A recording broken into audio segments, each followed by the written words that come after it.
बिस्मिल्लाहिर्रहमानिर्रहीम। अस्सलाम वालेकुम students, welcome to Aspire online classes और मैं हूं आपका बायोलॉजी टीचर मोहम्मद राहील साबर। तो स्टूडेंट, आज का लेक्चर जो है वो बहुत ही ज़्यादा इम्पॉर्टेंट है। इम्पॉर्टेंट इस केस में कि आपको याद होगा आपने जो पिछले दिनों एक टेस्ट दिया है जो कि पहले 7 लेक्चर्स पे था लाइजोसोम तक, ठीक है जी। उसमें जो आपने टेस्ट दिया है उस टेस्ट में एमसीक्यूज थे 25 एमसीक्यूज वो बच्चों ने अटेम्प्ट किया, फिर उनको रिजल्ट भी शो हुआ। सो बेशुमार बच्चों के कमेंट्स आ रहे थे कि जी हमें बताया जाए कि जी आंसर जो है वो किस तरह है। ए का एक क्वेश्चन का आंसर ए है तो वो ए क्यों है, बी है तो बी क्यों है, सी है तो सी क्यों है, या आंसर ए वाला है तो बी वाला क्यों नहीं हो सकता, डी वाला क्यों नहीं हो सकता। या कुछ स्टूडेंट्स ने ये भी कमेंट्स किए कि सर प्लीज़ गाइड कर दीजिए कि इसका ये आंसर कैसे। तो ये तमाम कमेंट्स को मद्देनजर रखते हुए आज ये स्पेशल लेक्चर जो है वो रिकॉर्ड करवाया जा रहा है ताकि आपको जो है इससे मुकम्मल तौर पे गाइडलाइन दी जाए कि क्या आंसर हैं क्वेश्चंस के और किस सेंस में आपने इन क्वेश्चंस को देखना था। तो आइए जी अब हम टेस्ट की डिस्कशन की तरफ चलते हैं। मैं वो 25 एमसीक्यूज सारे के सारे आपके सामने शेयर करूंगा और सारे के सारे वो एमसीक्यूज जो है वो एक एक करके उनके आंसर्स भी गाइड करूंगा और कोशिश करूंगा कि हर एक ऑप्शन को भी गाइड करूं कि ये वाली ऑप्शन क्यों नहीं आ सकती, ये वाली ऑप्शन क्यों नहीं आ सकती, ठीक है जी। तो आइए जी स्टार्ट करते हैं टेस्ट के फर्स्ट एमसीक्यूज के साथ। सो फर्स्ट एमसीक्यूज है Tay Sachs disease is because of alpha है जी अकेमुलेशन ऑफ प्रोटीन, बीटा है जी अकेमुलेशन ऑफ ग्लाइकोजीन, चार्ली है जी अकेमुलेशन ऑफ लिपिड, डेल्टा है जी अकेमुलेशन ऑफ विटामिन। तो स्टूडेंट लाइजोसोम में से ये एमसीक्यूज दिया गया है उसका बिल्कुल लास्ट वाला पोर्शन जहां आपने स्टोरेज डिजीजेस के बारे में पढ़ा था। और स्टोरेज डिजीजेस मैंने आपको बताया था ऐसी डिजीज होती हैं जो बाय बर्थ होती हैं और इसमें क्या होता है जी कि आपके अंदर म्यूटेशन की वजह से लाइजोसोम नहीं बन पाता, एंजाइम्स नहीं बन पाते, जिसकी वजह से मुकम्मल तौर पे डाइजेशन नहीं होती सब्सटेंसेस की और वो सब्सटेंसेस जो है वो बॉडी में अकेमुलेट होना शुरू हो जाती है। जब वो वेस्ट के तौर पे पड़ी रहेंगी तो वहीं पे वो डीजनरेट होगी, आपकी बॉडी के लिए कोई ना कोई डिजीज काज करेंगी, उन्हें हम स्टोरेज डिजीजेस कहते हैं। वहाँ हमने ग्लाइकोजेनेसिस टाइप 2 पढ़ा था और फिर मैंने जो था वहीं पे आपको टेसेक डिजीज के बारे में भी बताया था और भी बेशुमार जो है वो डिजीज अब तक डिस्कवर हो चुकी हैं जो कि स्टोरेज डिजीज है। तो उनमें से एक आपके सामने है जी Tay Sachs disease is because of accumulation of protein. नहीं जी, अकेमुलेशन ऑफ प्रोटीन नहीं थी, अकेमुलेशन ऑफ ग्लाइकोजिन। ग्लाइकोजिन की जो अकेमुलेशन थी वो थी ग्लाइकोजेनेसिस टाइप 2 के अंदर जो आपके सिलेबस में शामिल है। अकेमुलेशन ऑफ लिपिड, जी बिल्कुल यही थी, अकेमुलेशन ऑफ लिपिड ही थी जो कि स्टोर होना शुरू हो जाती है बॉडी के अंदर और जब वो बॉडी के अंदर ज़्यादा स्टोर होती है तो वो अक्सर तौर पे मेंटल रिटार्डेशन और फिर डेथ भी काज कर देती है, ठीक है जी। तो ये जो था वो इसका आंसर था अकेमुलेशन ऑफ विटामिन, तो ये भी इसका आंसर नहीं था। तो चार्ली ऑप्शन था जो कि आपके सिलेबस में था। तो आपके सिलेबस में दो ही हैं, एक है ग्लाइकोजेनेसिस जो कि ग्लाइकोजन की बिहाफ पे होती है और एक लिपिड की बिहाफ पे। अदरवाइज प्रोटीन वाली अलग हैं, विटामिन वाली अलग स्टोरेज डिजीज हैं जो कि आपके सिलेबस में नहीं है, तो इसलिए मैं यहाँ पे उनका प्रॉपर जिक्र भी नहीं कर रहा।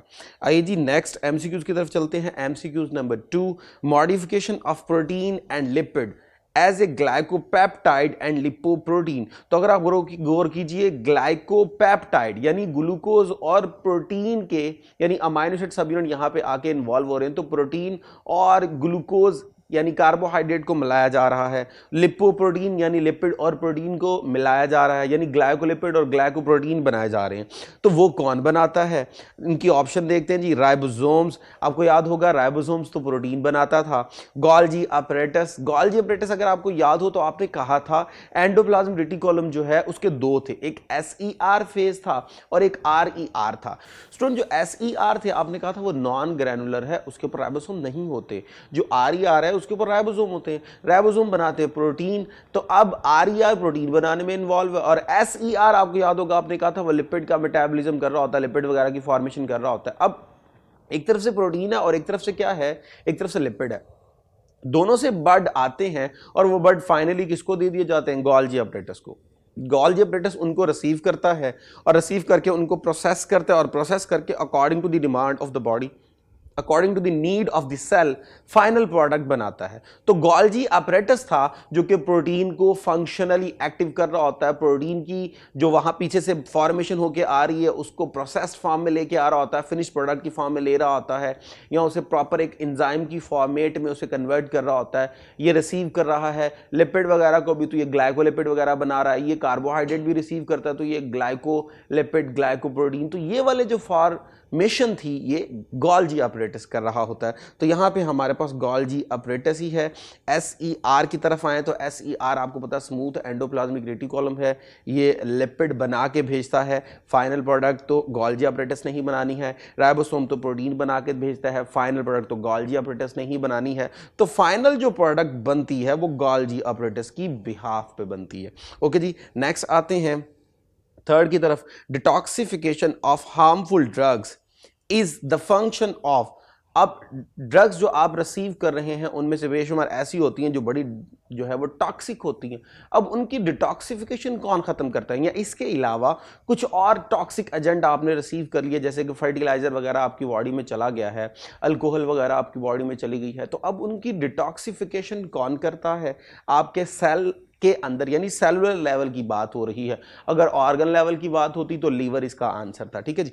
अब बात हो रही है जी सेलुलर लेवल पे, तो अल्फा है जी RER rough endoplasmic reticulum, beta है जी SER smooth endoplasmic reticulum, Charlie है जी बोथ A एंड B, और डेल्टा है जी नन। तो अगर आपको याद होगा RER तो प्रोटीन बनाने में इन्वॉल्व था, SER के बेशुमार फंक्शन थे। आपने कहा था जी ये मैकेनिकल सपोर्ट देता है, मसल कॉन्ट्रैक्शन में हेल्प करता है, नर्व इंपल्स की कंडक्शन में हेल्प करता है, इसके अलावा स्मूथ जो है वो लिपिड की फॉर्मेशन वगैरह उसकी मेटाबॉलिज्म करता है, और इसके अलावा टॉक्सिक सब्सटेंस की डिटॉक्सिफिकेशन करता है।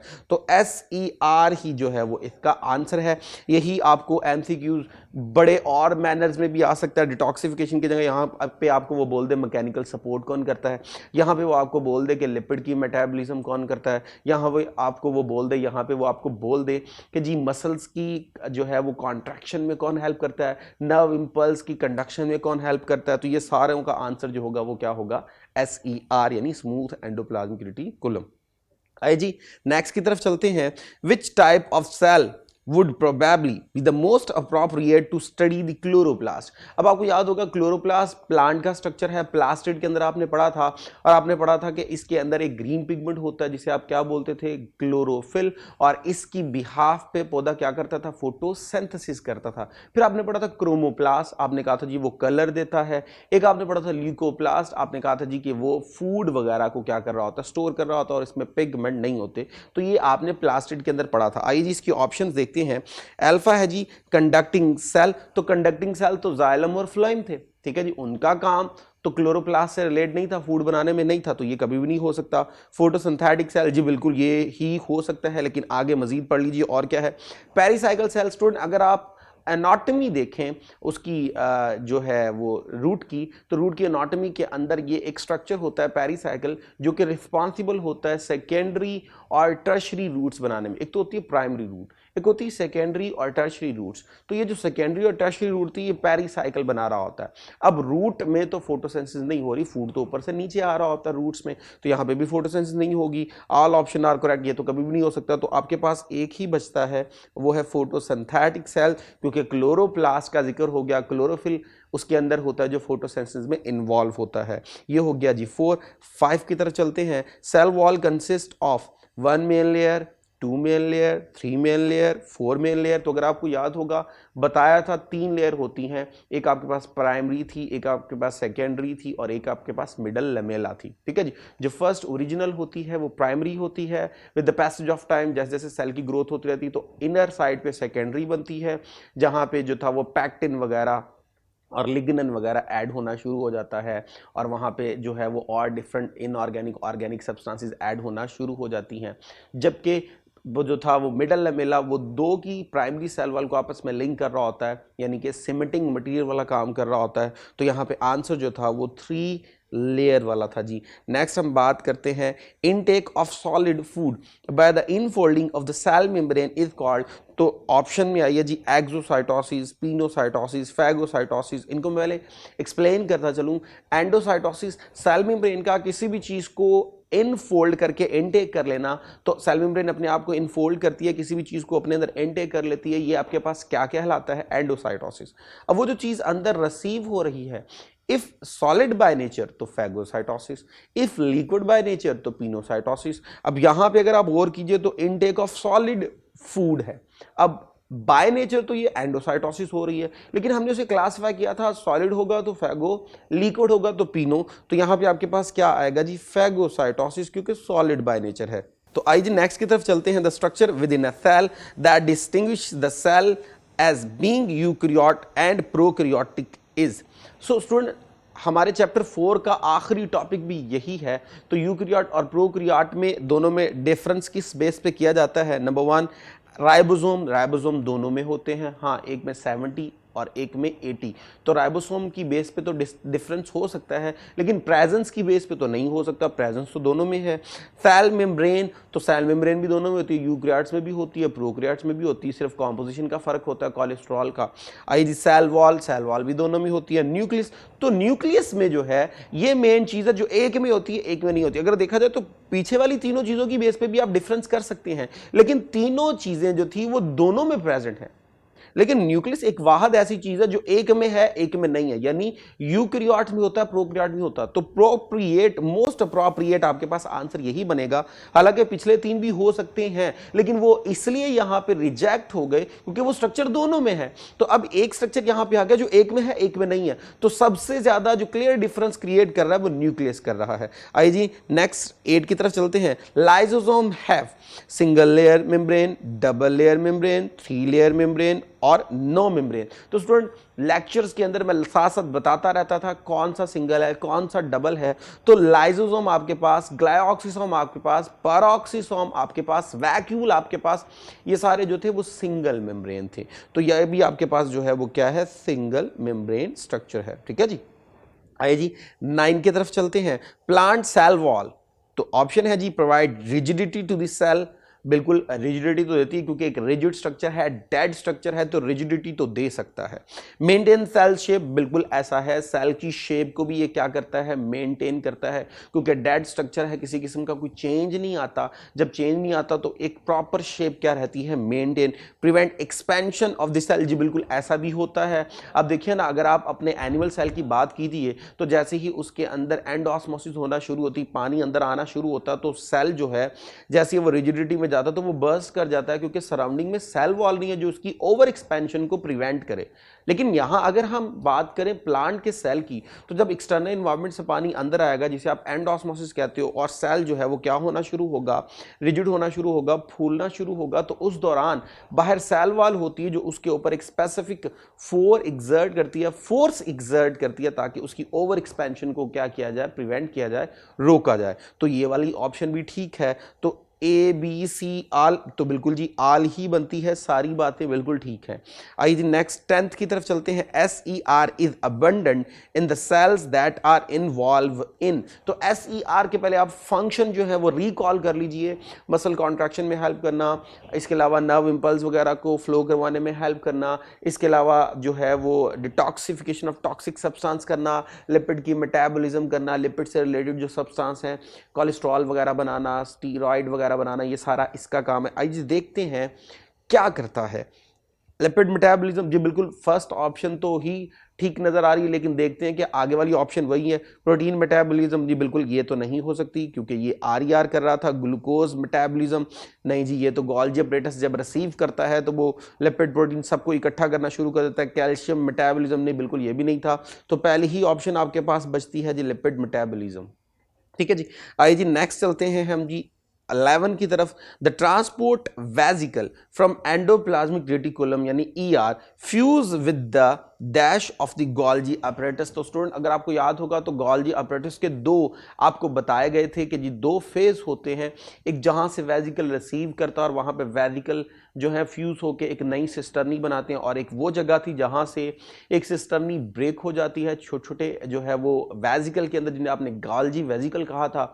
तो ये 2 फेज थे। अब जहां से रिसीव हो रहा है उसे हम क्या बोलते हैं? वो जो रिसीविंग फेज है उसे हम बोलते थे ये हमारे पास है फॉर्मिंग फेस, और जहां से रिलीज हो रहे थे वेसिकल, सिस्टर्नी ब्रेक हो रही थी, वो हमारे पास क्या था, मैच्योरिंग फेस। ठीक है जी। अब जो रिसीव कर रहा है वो कन्वेक्स होता है और वो आउटर रीजन होता है, और जो दूसरे वाला था जहां से निकल रहे हैं छोटे छोटे वेसिकल, उसे हम कहते थे ये कनकेव जो है साइड होती है, और ये इनर जो है वो साइड होती है। तो आइए जी, क्या ऑप्शन देता है, सिस फेज, ट्रांस फेज, अब कोटेड फेज, अब ए और बी। अब ये बात भी गौर से सुन लीजिए। अब स्टूडेंट यहां पर सिस और ट्रांस के वर्ड आए हैं जो पहले आपने नहीं सुने। अगर आपको याद हो तो अभी मैंने कहा कि जहां से वेसिकल रिसीव होते हैं वो हमारे पास कन्वेक्स थी और आउटर थी, और वहां पे सिस्टर्नी बनते हैं। जब सिस्टर्नी बनते हैं तो उसी रीजन को हम सिस फेज कहते हैं। तो जो आपके पास फॉर्मिंग फेज है वो सिस फेज है, क्योंकि सिस्टर्नी बन रहे हैं। और जो आखिरी फेज है वहां से क्या होता है जी, सिस्टर्नी ब्रेक हो जाते हैं और छोटे छोटे वेसिकल निकलते हैं, और उन वेसिकल्स के अंदर फाइनल प्रोडक्ट बन चुकी होती है। प्रोडक्ट की टोटल तौर पे ट्रांसमिशन हो चुकी होती है ताकि उसको ट्रांसपोर्ट किया जाए। तो वो जो जहां से निकल रहे हैं उसे हम क्या बोलते हैं, ट्रांस जो है वो फेज, ताकि वो जो कंटेंट बना है वो ट्रांसफॉर्म हो चुका है एक फॉर्म से दूसरी फॉर्म में, और उसको अब ट्रांसफर करना है from one place to another place. तो वो वाला जो मैच्योरिंग फेस उसे ट्रांस कहते हैं। अब वो रिसीविंग की बात कर रहा है कि ट्रांसपोर्ट की, तो कहता था transport vesicle from the endoplasm. तो एंडोप्लाज्म से आने वाला जो कंटेंट है तो डेफिनेटली गोल्गी ब्रेडस का वो कौन रिसीव करेगा, सिस फेस, जिसे आप क्या बोलते थे, फॉर्मिंग भी बोलते थे, और ये कन्वेक्स होता है और ये आउटर होता है। ठीक हो गया जी। और इसके ऑपोजिट सारे आपके पास ट्रांस फेज में आ जाएंगे। ठीक है, इसके ऑपोजिट सारे। खैर नेक्स्ट आते हैं जी 12th ऑप्शन की तरफ। Adjacent plant cells are cemented together by, अभी पीछे मैंने सेल वॉल की लेयर बताई थी, प्राइमरी, सेकेंडरी और मिडल लमेला। तो जो मिडल लमेला है वो क्या करती है, वो दो कंजेक्टिव सेल की प्राइमरी सेल वॉल को आपस में क्या कर रही होती है, लिंक कर रही होती है, सीमेंट कर रही होती है। तो मिडल लमेला आंसर है। लेकिन पढ़ते हैं जी ऑप्शंस में क्या है, प्राइमरी वॉल्स नहीं, ये तो फर्स्ट ट्रू वॉल है। सेकेंडरी वॉल्स ये तो अंदर वाली साइड पे होती है, सीमेंट वाला काम तो नहीं कर सकती दो सेल्स की। मिडल लमेला जी स्टूडेंट यही होती है जी, दो सीमेंट का काम कर रही होती है, लिंक का काम कर रही होती है। आगे एक नई ऑप्शन आपको नजर आ रही है, प्लाज्मोडेस्माटा। अगर आपको याद हो तो मैट्रिक के अंदर आपने पढ़ा है, अगर नहीं पढ़ा, गौर नहीं किया तो सुन लीजिए। ये मेरे पास दो कंजेक्टिव सेल्स हैं, तो दो कंजेक्टिव सेल्स के दरमियान ये जो साइटोप्लाज्मिक लिंक होता है इसे प्लाज्मोडेस्माटा कहते हैं, जहां से कंटेंट वगैरह क्या होता है एक सेल से दूसरे सेल में ट्रांसफर होता है। तो ये जो साइटोप्लाज्मिक लिंक है, ये जो छोटे छोटे सुराख हैं, इन्हें हम प्लाज्मोडेस्माटा कहते हैं। तो लिंक करने की बात हो रही थी, तो मिडल लमेला ही इसका आंसर है। सो नेक्स्ट की तरफ चलते हैं जी। What is a microscope's ability to distinguish between separate object that are close together. दो चीजें एक दूसरे के पास पास हैं, उनको सेपरेट करने को, दिखाने को कौन सी एबिलिटी को कहते हैं जी, मैग्निफिकेशन, बड़ा करके दिखाना मैग्निफिकेशन कहलाता है। कंट्रास्ट, उसका उलट कर देना। रिजॉल्विंग पावर, इसी को बोलते हैं जी, प्रॉब्लम को रिजॉल्व किया जा रहा है और दो चीज़ों को क्लियरली सेपरेट करके दिखाया जा रहा है। स्कैनिंग पावर तो ये भी इसमें नहीं आता। आइए जी नेक्स्ट आते हैं जी 14th की तरफ। According to mosaic model by Singer and Nicolson plasma membrane is composed of phospholipid. जी बिल्कुल, फॉस्फोलिपिड तो होती है, extrinsic protein, intrinsic protein. Extrinsic कहते हैं जो कि सरफेस लेवल पे होती हैं, इंट्रिंसिक प्रोटीन जो बिल्कुल अंदर एम्बेडेड होती हैं। तो प्रोटीन तो थी, चाहे वो एक्सट्रिंसिक हो चाहे इंट्रिंसिक हो। अगर आपको याद हो, जब आप प्लाज्मा मेम्ब्रेन का स्ट्रक्चर बनाते हैं तो प्रोटीन आउटर सरफेस भी होती है, इनर सरफेस भी होती है और टोटली एम्बेडेड भी होती है। तो ये प्रोटीन्स भी होंगी, ऑल ऑफ दीज। तो all of these he option बनती है जी, ये 14 है। 15 की तरफ चलते हैं। Robert brown is well known for his discovery of. अब कौन सी चीज रॉबर्ट ब्राउन ने डिस्कवर की थी, क्लोरोप्लास्ट नहीं, बिल्कुल नहीं। फोटोमीटर जी बिल्कुल नहीं। न्यूक्लियस बिल्कुल यही है जी, रॉबर्ट ब्राउन ने न्यूक्लियस ही डिस्कवर किया था, न्यूक्लियोलस नहीं, न्यूक्लियस। न्यूक्लियस के अंदर जो है वो न्यूक्लियोलस स्ट्रक्चर है जो आपने पढ़ा था, राइबोसोम बना रहा होता है। नेक्स्ट आते हैं जी 16 की तरफ। The outermost layer of the cell wall is. अब आउटर मोस्ट जो लेयर की बात हो रही है उसमें जी प्राइमरी वॉल है, सेकेंडरी वॉल है, मिडल लमेला है और प्लाज्मा मेम्ब्रेन है। तो जो आउटर मोस्ट होती है वो हमारे पास क्या होती है जी, प्राइमरी सेल वॉल होती है, ठीक है। उसके बाद अंदर क्या होती है, सेकेंडरी। जो मिडल लमेला है वो तो दो के दरमियान क्या कर रही होती है, लिंक कर रही होती है। अगर मेरे पास सेल ही एक है तो आउटर मोस्ट तो फिर मिडल लमेला नहीं ना होगी, दो सेल हो तो उनके दरमियान लिंक का काम मिडल लमेला कर रही होती, तो प्राइमरी ही बनता है जी। नेक्स्ट है मेरे पास 17, लाइसोसोम अराइज फ्रॉम। अब लाइसोसोम कहाँ से बनते हैं, न्यूक्लियस नहीं जी, न्यूक्लियस से तो नहीं बनते, वहाँ तो हेरिडिटरी मटेरियल होता है और वहाँ से डीएनए से आरएनए बनकर बाहर आ रहा होता है। गोल्जी अपरेटस, तो अगर आपको याद हो तो गोल्जी अपरेटस ही था, क्योंकि लाइसोसोम में एंजाइम होते हैं, एंजाइम बाय नेचर प्रोटीन होते हैं, और प्रोटीन जो है वो अंदर राइबोसोम बना रहे थे ईआर के, और वो बर्ड बना के देते थे किसको जी, गोल्जी अपरेटस को, और वो उसके ऊपर प्रोसेसिंग करके अपने फाइनल मैच्योरिंग फेज से रिलीज करता था। तो गोल्जी अपरेटस ही इसका आंसर बनेगा। सेल मेम्ब्रेन तो कभी भी नहीं कर सकती, एंडोप्लाज्मिक रेटिकुलम कंटेंट वो बना के देता है प्रोसेसिंग के लिए, लेकिन फाइनल प्रोसेसिंग करके छोटे छोटे वेजिकल कौन रिलीज करता है, गोल्जी अपरेटस। नेक्स्ट हम चलते हैं जी अपने 18th एमसीक्यूज की तरफ। Maturing phase of the Golgi apparatus is. अब गोल्जी अपरेटस के दो फेज थे अगर आपको याद हो, एक वो जो कनकेव था और एक कन्वैक्स था। जो कन्वैक्स था ये आपके पास था आउटर, जिसे आपने सिस भी कहा है, और जो रिसीव कर रहा है वेजिकल को ताकि उसके ऊपर क्या की जाए, प्रोसेसिंग की जाए, उसी को हम क्या बोलते थे, फॉर्मिंग, क्योंकि वहाँ पे सिस्टर नहीं फॉर्म हो रहे थे। जबकि दूसरे वाला जो है उसे हम ट्रांस कहते हैं, कनकेव कहते हैं, और साथ ही साथ उसे मैच्योरिंग कहते हैं, क्योंकि मैच्योर वेजिकल वहाँ से बन के निकलते हैं, फिनिश प्रोडक्ट बन के निकलती है। अब उन वेजिकल को आगे ट्रांसपोर्ट करना होता है तो उसे ट्रांस कहा जाता है। तो बात हो रही है मैच्योरिंग फेज की, यानी कि जहाँ से मैच्योर कर दिया जाएगा ट्रांस फेज की। अब वहाँ पे क्या होगा, कन्वेक्स नहीं, वो तो आपके पास क्या होता है जी, जो पहले वाला सिस था, यानी जिसे आपने क्या कहा था, रिसीव करने वाला, फॉर्मिंग। और बी जो है वो कनकेव, जो बिल्कुल कनकेव ही होता है। नेक्स्ट है जी हमारे पास 19, all living being originate from or consist of vesicle or cell is statement is given by। so अब ये statement Jean Baptiste de Lamarck जी बिल्कुल इसी की थी। ये स्टेटमेंट लॉरेन ऑकन्स ने कहा था कि तमाम जो है वो सेल से मिलकर बने हैं, सेल जैसी टिश्यू से मिलकर बने हैं। रॉबर्ट ब्राउन ने न्यूक्लियस डिस्कवर किया था, रॉबर्ट हुक ने सेल डिस्कवर किया था। Next dash cells carry out photosynthesis. अब फोटोसिंथेसिस कौन करते हैं, कॉलनकाइमा। बेसिकली ये जो सेल होते हैं ये सपोर्ट प्रोवाइड करते हैं उन प्लांट्स को जो अभी बेबी फार्म में होते हैं, यानी नॉन वुडी होते हैं। जब ये अभी प्लांट बन रहा है उस वक्त जो सपोर्ट देते हैं वो कॉलनकाइमा देते हैं। पैरेनकाइमा ये सरप्लस फूड को क्या कर रहे थे, स्टोर कर रहे थे। सक्लेरनकाइमा जब प्लांट अडल्ट हो जाता है, वुडी फार्म में आ जाता है, उस वक्त ये क्या कर रहे होते हैं, उसको सपोर्ट कर रहे होते हैं। क्लोरनकाइमा जी बिल्कुल यही है, क्लोरोप्लास्ट से क्लोरनकाइमा याद रखिएगा, यानी ये क्या कर रहे होते हैं, फोटोसिंथेसिस। IG 21 की तरफ चलते हैं। Lipid content of plasma membrane are. अब लिपिड कंटेंट प्लाज्मा मेम्ब्रेन की बात होगी, 60 to 80 ये तो प्रोटीन था, 20 to 40 जी बिल्कुल यही होता है, और 30 to 50, 10 to 20 ऐसी कोई ऑप्शन अवेलेबल नहीं है हमारे पास। नेक्स्ट आते हैं जी 22 की तरफ। The uphill movement of the material require energy which comes from.